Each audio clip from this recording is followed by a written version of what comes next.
I don't know how aware you are of the all MLB Now team. I want a guy who can play. I want a guy who can play hard, that cares. You know who the captain of my team was? Who? Isiah DJ? Kiner-Falefa. Oh, okay. I was gonna say LeMahieu, but No, but IKF. LeMay, I LeMay's excellent. But in that like form, I already can't afford DJ LeMahieu.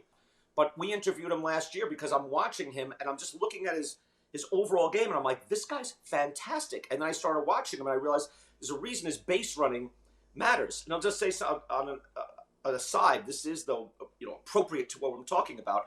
I talked to Walt Weiss yesterday, bench coach of the Atlanta Braves, former Rookie of the Year, played baseball in upstate New York. He's out of Suffolk.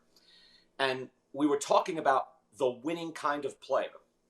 And he said, your baseball IQ and your desire shows up on the bases. And I think it was beautifully put.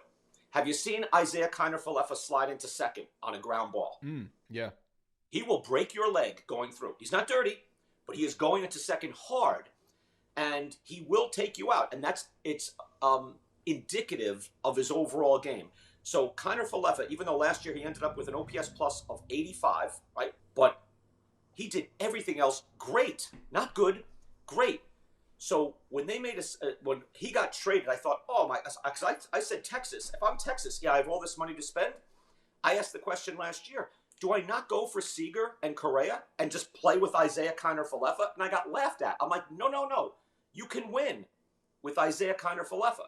So when the Yankees finally made that trade and got him, I was like, oh, I hope they're not just picking him up as utility. Play him at shortstop. He was plus 10 defensive runs saved last year. Play him at shortstop. We saw what the Yankees looked like last year. You guys watch every game, right? You Left saw side what of the the Yankees infield looked was like brutal. last year, right? And you saw when they briefly had Andrew Velasquez playing short. Yeah. You still have to have a guy who can play shortstop. Yeah. You get exposed. There's little outs here and there you don't make. Next thing you know, how'd we lose 4-3? We're so good. How'd we lose 9-8? We're so good. Well, guess what? You're not so good. And last year they were not so good. No. So I was very excited. Bottom line, very excited. You got the winner.